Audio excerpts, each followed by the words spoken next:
How's it going, guys? I'm Matt Torx. And after a nearly 2-month hiatus, mostly caused by Elden Ring and Black Ops 6, I'm returning to the lands of Tamriel and continuing my series where I plan to play every game in the Elder Scrolls series and rank them all in one big tier list at the very end. And today we get to start with the first in a long line of Elder Scrolls spin-off games. The entries in this series that Bethesda just didn't want to deem important enough to get a Roman numeral tacked on the end of their title. And the first game to meet this criteria was none other than an Elder Scrolls legend, Battlespire.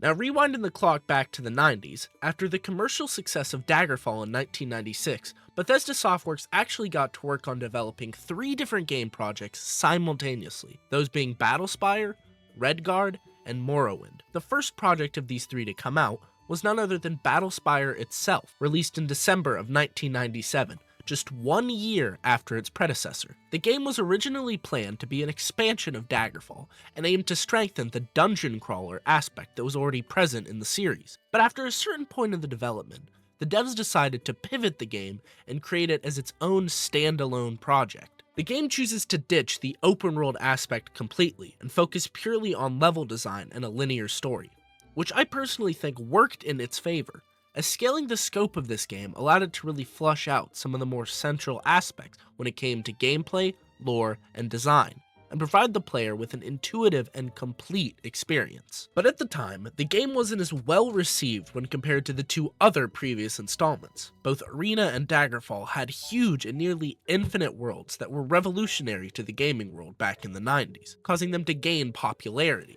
And although not hated, Battlespire was overshadowed by its 2 older brothers for not having those same innovative features present. But in order for us to get a more modern and complete opinion, I think it's time I play Battlespire in 2024. Like usual, we get to learn a little bit about the lore of this game through watching the opening cutscene. The Battlespire is a complex training ground for apprentices of the Imperial Guard to prove themselves worthy of joining the ranks. But in a move of treachery and sabotage, the Battlespire was taken hostage by the Legion of the Daedra, led by Merhuna's Dagon. So we, an apprentice, must take the journey to travel through the many levels of the Battlespire and free it from Dagon's control. And after seeing some close-ups of pixelated titties, we get to start a new game and create our character. Now, for no apparent reason, this time around I decided to make my character a Breton sorcerer named Craig Iron. The original name was Craig Silverstein, but that was too long for the game to accept for some reason. After that, I get taken to do the usual motions of character building. But I do think that Battlespire does have a unique twist to this formula worth talking about, in my opinion. Now, like in most games, Battlespire lets you pick skills and attributes using a similar number of points allocated to you beforehand. So it's up to you to pick and choose where those points are best suited. But one cool thing that Battlespire lets you do is use those points to customize other aspects of your starting build. As an example, if you wanted to, you could lower the amount of strength your character starts with and instead use those points to get yourself a better starting weapon. Or lose some intelligence in exchange for an immunity to poison. And I think this method really gives a complexity that makes you ponder these decisions before you make them. But after Craig Iron was fully built, I got thrown into the game in front of a giant blue beacon. Naturally, like a moth to a dingy light bulb, I decided to move towards it, which finally I was able to do by actually pressing keys on my keyboard and moving my mouse to look around, which always confused me why it wasn't the default way on the previous 2 games. Now, by default, it was the arrow keys instead of WASD, but it's pretty easy to reconfigure your controls in this one, so I fixed that pretty quickly. Getting back to the beacon, I ran towards it and was flung at Mach 5 back from whence I came. And this being a Bethesda game, I got stuck in the floor and was unable to move at all. All I could do was reset back to before I ran towards the beacon. So I decided to take the seemingly less dangerous option and start to explore my surroundings. By doing this, I stumbled into my very first NPC of the game, this little goblin-like creature called a scamp. Now, these things are weird, because half the time they are passive or run away from you, and the other half they are little shits, hell-bent on destroying your eardrums and trying to kill you. But this one in particular wanted nothing more than for me to drop my weapon, because it was scaring him. I decided to pretend to obey the creature's wishes and drop my dagger, right before immediately picking it up off the ground and walking past him like nothing ever happened. But karma was seemingly coming my way, as not too far past the scamp was a much scarier and stronger Deidre, who was more than happy to kill me on behalf of that weird little guy. Or by kill, I should apparently say capture and get left to die of old age. Because when you run out of health in this game, you get thrown in a prison rather than die, even if you fell into a pit of lava. I guess the guys in this place, despite trying to kill you, must really care about your safety and run into the lava to get you if you fall. Now, while I don't quite understand their priorities, I thank them for that sacrifice nonetheless. But while the hearts of these enemies are big, their brains are not, as a lot of the times enemies will just completely get stuck on random corners and freak the fuck out. And if they have a ranged explosive attack, they will usually just kill themselves before they kill you. After some more wandering and scavenging, I located the very first of 5 gates that I would need to open before I could progress to the next floor of the Battlespire.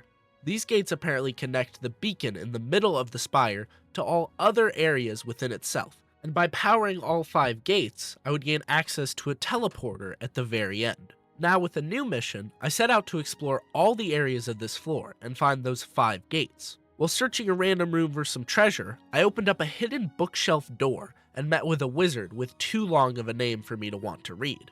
He let me know that he was captured by the forces of Marunas Dagon, and that I would need to make it to his personal chambers in order to escape the Battlespire. Now I had no real idea on how to do that, but not too far from his location, I found a puzzle that involved me activating switches that raised up narrow paths from lava in order for me to cross up to the other side. Now surprisingly, the hardest part of this puzzle wasn't navigating across the lake, but instead was jumping over this tiny ledge at the very end of the path. I could not for the life of me figure out how jumping works in this game. Pressing space just has you do a hop straight up, and there was no way for you to press forward and jump at the same time. I eventually figured out that you had to hold jump, and a little diamond would move further away from you as you held down. Then once you let it go, it would jump that distance. After getting 4 out of the 5 necessary gates, I got a little lost, and needed to pull up a guide and research what to do next. It turns out that in addition to the 5 gates, I also needed to collect 4 cogs scattered across the map to unlock a door blocking off a portion of the level. And the first of these cogs was found a little past the lava puzzle and hidden under the remains of a dragon skeleton. But I couldn't stay too long to get a better look at it, since another Deidre was launching fireballs at me the entire time. I was able to get the second cog off a random enemy, but for cogs 3 and 4, I would have to do a little more setup. The first thing I did was navigate to this weird circular device in the middle of a room that happened to be the teleporter that wizard guy was talking about. But in order to use it, I needed to kill this Dremora boss that was guarding the device. Now this boss was tougher than your average Deidre, with the extra health and damage to boot.